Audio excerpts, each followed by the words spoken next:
Так, давайте вам покажу, что такое Хойско-Макожойская котловина. Насколько это уникальное природное образование. Вот видите, все, что мы видим внутри, вот это и есть котловина.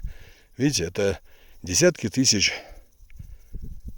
гектаров пастбищ, великолепных пастбищ. А все, что вокруг, смотрите, вот эти вот скалы, вот за этой чашей идут вот такие вот скалы.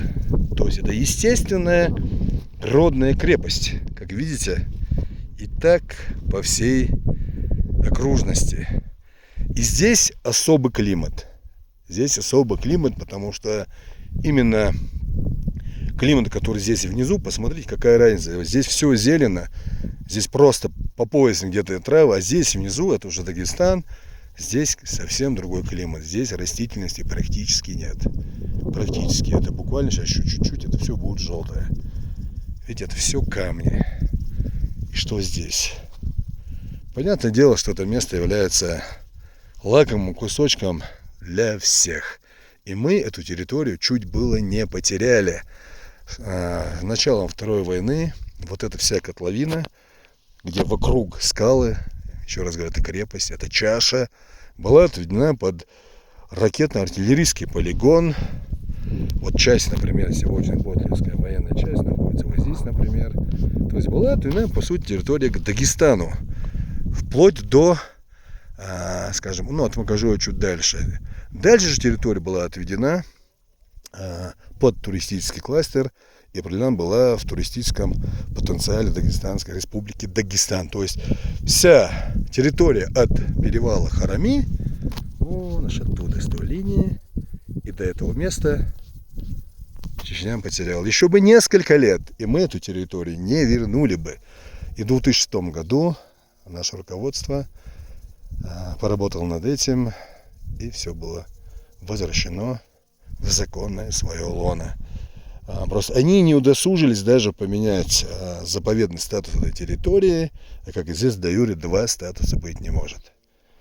Внизу азан, молитва аср, это Ансалта, Рахата, Асалта, Тандо, дальше Ботлих. Это те места, известные еще когда в 1999 году, по которому якобы входили чеченское формирование, Дагестан.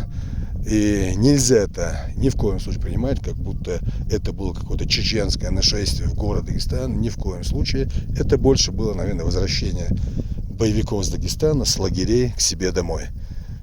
Так будет правильно. И весь вот этот театр военных действий распространяется. Вот видите, дорога. По этой дороге спускалась техника. Вот от той башни спускалась техника. Вот и внизу через этот лесок. И весь этот театр действий был буквально вот внизу. Буквально внизу. Даже не дошли до Ботлиха. Вот все. Вот то, что видите. Вот эта линия, скалы, вот это лесок. И вот это первая расщелина. Видите? Весь театр действий был вот здесь. Но шума было как будто 80% Дагестана было занято чеченцами. Вот маленький экскурс и в историю, и в наши природные сокровища. Будете иметь хоть какое-нибудь представление об этом месте. И, конечно же, советую вам сюда заехать. Это очень красивое место. Мы это место любим. Здесь и дышится, и отдыхается совсем по-другому. Здесь высота относительно небольшая, где-то ориентировочно 2300, а там, вот там уже получается 2700. И туда тоже можно легко подняться. Но здесь почему-то получается более комфортно, красивее, потому что открывается вот этот вот театр. Оттуда его не видно. И эта дорога тоже выезжает где-то в районе Кири, Бути.